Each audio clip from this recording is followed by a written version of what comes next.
delusional tennis player syndrome. This is something that a lot of tennis players struggle with and suffer from, and it prevents them from improving.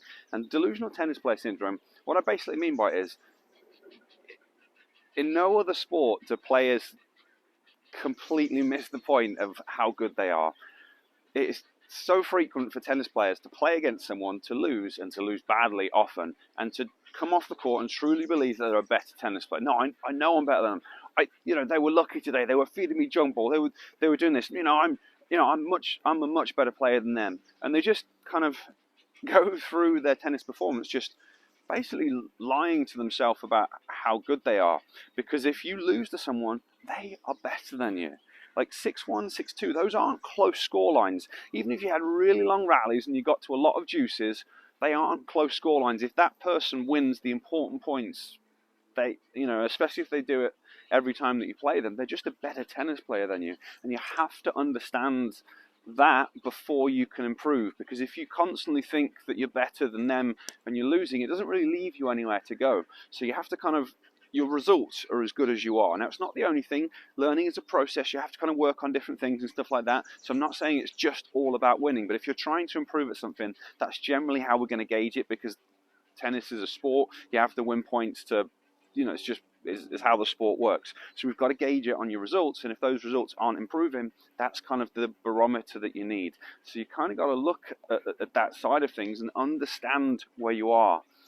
Even if your strokes look better than them. So, you could play against someone who just pushes and hacks and chops the ball back, and you look technically so much better than them. Well, within the game of tennis, they're better than you because they're beating you. So what you've got to look at is, well, what is it about my game that isn't allowing me to do that? I've got these nice looking strokes, but I keep losing. So is it fitness? I'm just not fit enough to do it.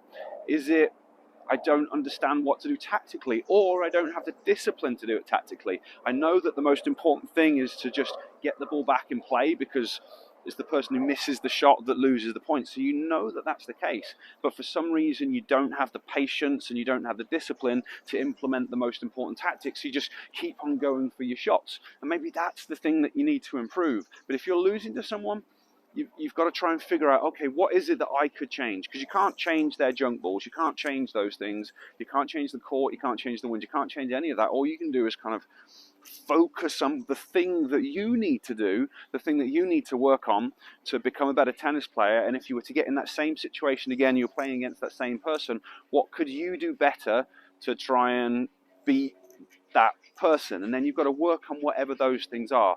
So if you go off the court and you're like, no, I'm better than that person, and you constantly have this delusional tennis player syndrome, it prevents you from doing what you need to do to become better.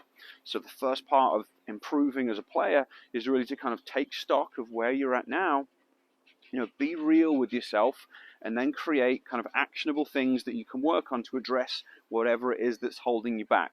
So, technique, yes, but if you can't get to the ball in the first place, maybe you've got to focus on your fitness, your flexibility, your movement, so that you can get to the ball. Maybe you've got to focus on your visual system so that you can read where the ball's going. Whatever the thing is that's preventing you from doing what you want to be able to do to be better, that's the thing that you've got to work on. So hopefully that makes sense to you. Hopefully, I know I haven't hit any balls or anything. I've just been talking on this video, but this stuff is really important stuff for you to hear, because you can't just go out on court and suddenly play amazing tennis because you've watched YouTube videos.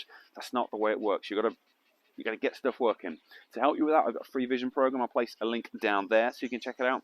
I'll place a link up there so you can check it out. It's just going to show you 5 or 6 exercises to start to work on your visual system. Hope you enjoy it. If you want to learn more about that type of thing, I've got video here you should check out.